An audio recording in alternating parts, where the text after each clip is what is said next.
Alors,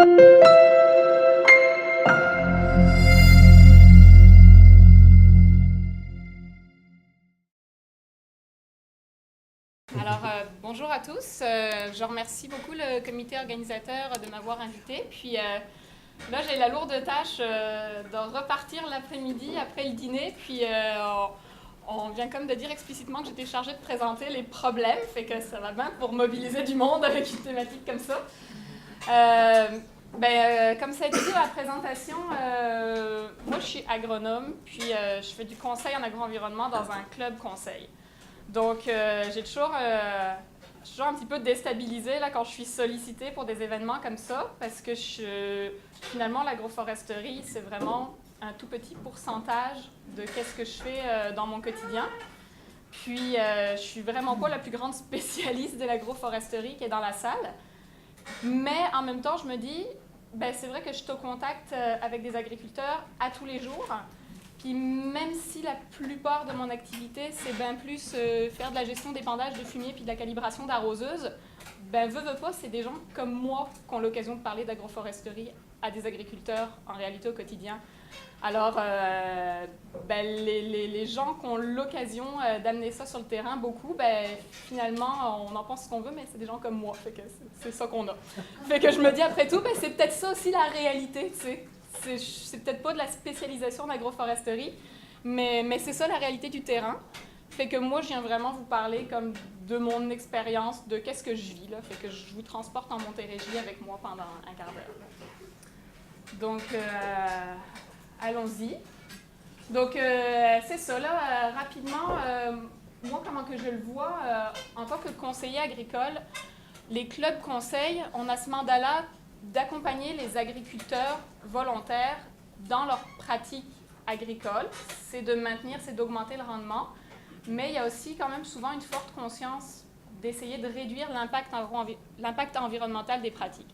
Fait que des accompagner dans toutes sortes de pratiques agro-environnementales.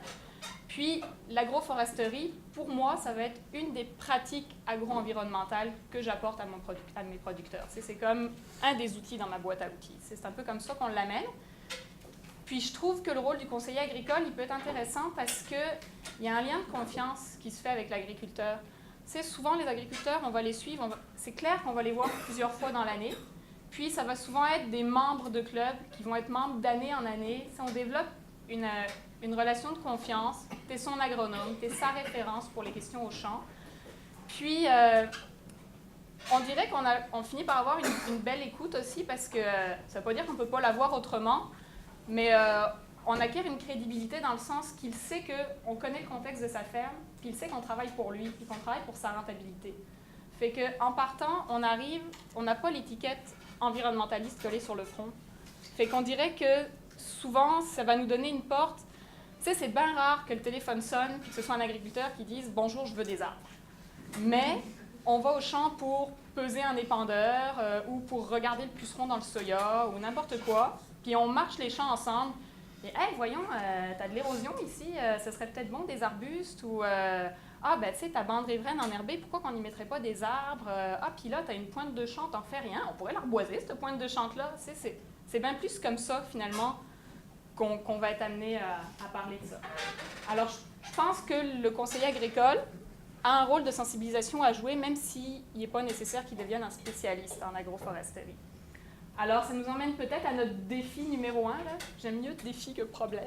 Peut-être notre défi numéro 1, c'est que, idéalement, on voudrait que tous les intervenants qui vont sur la ferme régulièrement puis qui sont au champ soient au moins un petit peu familiers. Tu sais, avec l'agroforesterie, finalement, peut-être que notre défi numéro 1, c'est de le démocratiser puis de le populariser, puis que ce soit plus quelque chose qu'il faille épeler puis expliquer, mais que, tu sais, tous les agriculteurs en aient entendu parler à un moment donné, puis qu'au moins déjà ça fasse un petit peu moins peur. Là.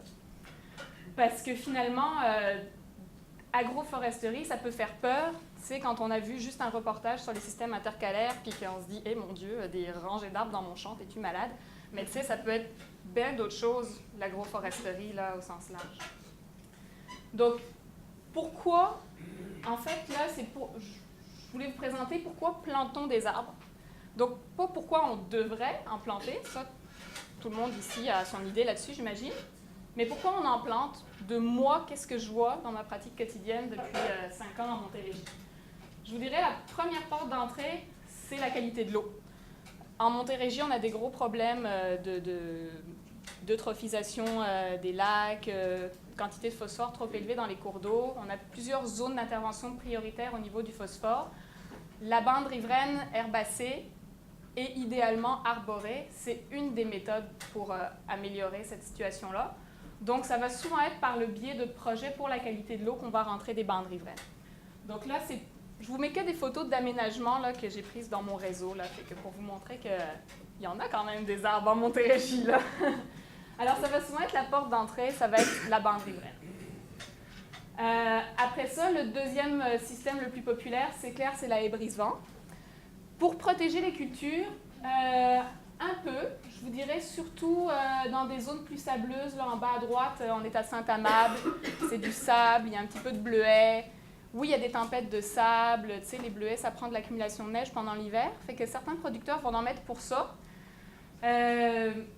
Lutte contre l'érosion éolienne, je vous dirais, en Montérégie, la protection des cultures hivernales, il n'y a pas beaucoup de cultures qu'on sème à l'automne, puis tu sais, les sols sont peu couverts pendant l'hiver en Montérégie. Fait que le gain à accumuler de la neige pendant l'hiver avec des haies brise-vent, il n'est pas très présent pour beaucoup d'agriculteurs. Fait que c'est souvent la haie brise-vent qui est même l'aménagement qui a le plus haut potentiel d'augmentation du rendement. Ben, en Montérégie, on dirait qu'on n'a même pas souvent ce levier-là parce qu'on ne cultive pas les cultures qui pourraient en bénéficier tant que ça. Il va y avoir des brise-odeurs, par exemple. En haut, vous avez autour de poulaillers ou ici dans le coin à droite, c'est un écran de 3 rangées autour d'une fosse à lisier couverte. Fait que souvent, ça va être même demandé par certaines municipalités quand on va construire des nouveaux bâtiments d'élevage porcin, plus dans un souci de cohabitation harmonieuse au niveau des odeurs. Là. Ça peut être une autre raison. En bas à droite, des agriculteurs en production biologique. Alors eux, ils sont vraiment tenus d'avoir des grandes bandes tampons, puis ils vont vouloir aussi se protéger de la dérive des pesticides de leurs voisins conventionnels. Alors eux aussi, là, ça va être une raison pour laquelle il va y avoir des plantations. Puis qu'est-ce qu'on voit beaucoup, en tout cas là, depuis 2-3 ans, on dirait qu'il y a comme une mode, là. On parle beaucoup des pollinisateurs en danger, il y a des subventions qui ont été débloquées au niveau de plusieurs bailleurs de fonds pour des aménagements pour la biodiversité, pour les abeilles, pour la faune. Puis ça, c'est drôle, mais c'est très populaire au niveau de auprès de nos producteurs, dans le fond, de planter juste pour ramener de la vie. Il n'y a pas rien de démarche économique ou rationnelle derrière ça, mais ils se disent, c'est vrai qu'on n'en voit plus des fleurs, puis c'est vrai qu'on n'en a plus des pollinisateurs, puis ce serait le fun de planter quelque chose qui met de la vie, tu sais, de pas être juste celui qui met des pesticides puis qui tue des plantes, mais tu sais, qui fait pousser de la vie aussi. Alors, ça, les aménagements avec des arbustes, avec des floraisons diversifiées, avec des couverts de fleurs, on a étonnamment beaucoup de demandes pour ça. Donc, finalement, qu'est-ce qu'on voit à travers les images que je vous ai montrées? C'est qu'il n'y a pas une de ces raisons où on parle d'argent. C'est bien rare. En fait, je pense que ça n'arrive jamais dans les producteurs chez qui j'ai fait des projets qui plantent des arbres pour avoir un revenu à quelque part, même sous forme de PFNL. Là, c'est comme, on dirait, on va en planter, on se dit, tant qu'à mettre une haie brise-vent, mettons des feuilles nobles dedans, c'est d'un coup que ça fasse un revenu un jour. Là. Tant qu'à mettre des arbustes pour les pollinisateurs, mettons-en qu'ils fassent des petits fruits comestibles, c'est pas perdu, là. Mais c'est bien rare qu'ils fassent ça pour avoir un retour sur investissement. En tout cas, nous, dans notre contexte en Montérégie. Là. Alors, on se retrouve avec un défi numéro 2 qui est quand même important, c'est qu'on est tous d'accord que l'agroforesterie, c'est bon pour la société, il faut en faire, c'est bon pour l'atténuation des changements climatiques, l'adaptation, la qualité de l'air, de l'eau, en tout cas, on ne les renommera pas tous. Puis on le sait qu'à l'échelle de la société, c'est rentable. Tu sais, il y a des études qui ont chiffré les biens et services environnementaux, là, il y a des manières de mettre des valeurs économiques là-dessus. Puis, ça se chiffre, on fait des scénarios. OK, si on mettait tous les aménagements agroforestiers dans un scénario intensif à l'échelle de notre bassin versant, ça représenterait tant de millions pour la société. Tu sais, il y a des chiffres en millions de dollars là-dessus. Ça, c'est vrai pour la société. Mais à l'échelle du producteur agricole, le bénéfice économique, il n'est pas si évident que ça. Sauf que c'est quand même bien sur son terrain à lui, privé, avec ses moyens financiers à lui, privé, qu'on le met en place. Alors là, c'est vraiment un défi important. On réalise qu'il y a vraiment un besoin de soutien financier indispensable, en fait, pour ce genre d'aménagement. Donc, au niveau de la plantation, je vous dirais qu'on est quand même bien outillé au niveau soutien financier. On a un beau programme qui est spécifique pour l'agroforesterie, qui est le programme Prime Vert du MAPAC. Ça finance jusqu'à 70% des coûts admissibles. Là, il y a des critères, il faut que ça réponde à des objectifs, mais ça existe, puis c'est à travers ce programme-là, je pense que la plupart des haies sont plantées, en tout cas en Montérégie. Il y a d'autres petits programmes, même gros programmes sur lesquels on peut aller appliquer aussi. Par contre, il n'existe absolument rien au niveau de l'entretien comme soutien financier actuellement, puis c'est vraiment là que le bât blesse. Quand on parle d'entretien, là, ça inclut quand même beaucoup de tâches. Première affaire, ne serait-ce que retourner sur la plantation l'année d'après, puis regarder la mortalité, nous, c'est un luxe qu'on peut rarement se permettre, mine de rien. Puis c'est comme la base. Souvent, on plante, puis on ne le sait pas, qu'est-ce qui vient. C'est comme, on plante, puis let's go, bonne chance dans la vie. T'sais. Fait que la première chose, ce serait d'avoir les moyens d'y retourner systématiquement, puis de regarnir ces mortalités-là. Parce que sinon, on passe à côté des objectifs de nos systèmes. T'sais, en haut, on a clairement une trouée dans notre brise-vent. On s'entend que l'effet brise-vent ici, on a probablement un petit effet de goulot puis d'accélération du vent. Puis je ne suis pas sûre que l'objectif brise-vent soit vraiment atteint ici. Là.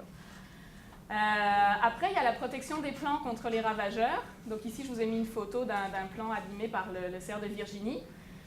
Pour pas que ça lui arrive, il faudrait l'habiller avec une gaine comme ça. Mettons que le plant coûte 2-4 $ maximum. La gaine, plus le piquer, plus l'installer, c'est plus cher que le plant. On est rendu à 7-8 $. Puis là, c'est juste, on est encore à la plantation. On n'a pas commencé à l'entretenir. Après ça, au niveau de la compétition avec les herbacées, là, pour vous donner un petit visuel, on est au 14 avril. Notre terre est à nu, on a mis notre paillis, tout est prêt pour planter. Le 18 mai, notre prairie commence à pousser, on plante nos arbres. Là, on est rendu le 7 juillet. Voyez-vous pourquoi on met du paillis de plastique? Puis, ça nous chicote tous là, de mettre du paillis de plastique, pas du tout biodégradable, au pied de nos beaux aménagements. Mais si on ne le mettait pas, là, on les perdrait dès la première année, nos arbres. C'est assez critique. Ça, par exemple, c'est un exemple. On voit une haie qui a une dizaine d'années. On voit la taille qu'elle fait au bout. Mais là, elle est prise dans la phragmite. Elle n'est pas morte, mais notre épinette de 10 ans nous arrive toujours aux genoux. C'est comme... C'est pas négligeable, là, cet aspect-là, pour la réussite d'un aménagement. Ça, c'est un essai de disque de coco biodégradable. On le sent bien que l'efficacité va être un petit peu moins là. Au niveau des feuillus, il y a une étape supplémentaire qui est au niveau de la taille de formation. Ouais. Fait que ça, on le sait comment faire ça. Ça vaut la peine de commencer tôt. Un petit feuillu comme ça, on arrive, clac, clac, clac. Ça nous prend 20 secondes au sécateur, c'est fini. Avec des outils à manche, on est capable quand même de faire ça pendant quelques années. Ça permet d'avoir un arbre qui est moins envahissant au bout de quelques années. C'est sûr que quand on ne le fait pas, puis qu'on arrive au bout de 8-10 ans, puis que c'est la première fois, à gauche, vous avez un érable, ça donne ça. À droite, vous avez un noyer. Ça, on en parlait ce matin des potentiels du noyer, puis c'est vrai que c'est là, c'est vrai que c'est super intéressant, mais là, vous avez un noyer noir qui a 8 ans, qui n'a jamais été entretenu. Ça pousse de même à l'horizontale, un noyer en pleine lumière. Fait que... Tu sais, on dit qu'il faut choisir une tête, il faut choisir la tête principale, voilà nos choix. C'est comme, ça rend la tâche un petit peu plus difficile. Puis après ça, je vous disais, pendant longtemps, on peut quand même, pendant une dizaine d'années, on peut quasiment se débrouiller avec les 3 outils en haut à droite. Là, c'est quand même assez léger. Puis après ça, c'est sûr qu'on s'en va vers des opérations d'élagage un petit peu plus majeures. Là. Fait que l'entretien, sur 10 ans, c'est à peu près les 2/3 des coûts. Donc, on arrive à notre défi numéro 3, puis ça va être ma conclusion, puis c'est vraiment là-dessus que je voudrais insister. C'est vraiment d'assurer un entretien adéquat, parce que la réussite de nos aménagements en dépend. Donc, la première chose, ça va être d'en prendre conscience. Ça va être d'avoir une main-d'œuvre équipée et formée et disponible à un prix abordable pour le faire. On est loin d'être aussi bien outillés de même, pratico-pratique sur le terrain présentement. Puis de financer ces opérations. On l'a dit tout à l'heure, là, ça va absolument prendre un appui financier qui pour le moment est complètement inexistant. Alors, c'est ça. Un projet agroforestier, ça commence avant la plantation avec une bonne planification, on le sait tous, mais ça se poursuit après avec un bon entretien. Puis, c'est ça. Ça va nous permettre, dans le fond, de vraiment remplir les objectifs de notre plantation, puis aussi vraiment d'éviter la mauvaise presse. Parce que c'est assez difficile d'amener un agriculteur à planter des arbres.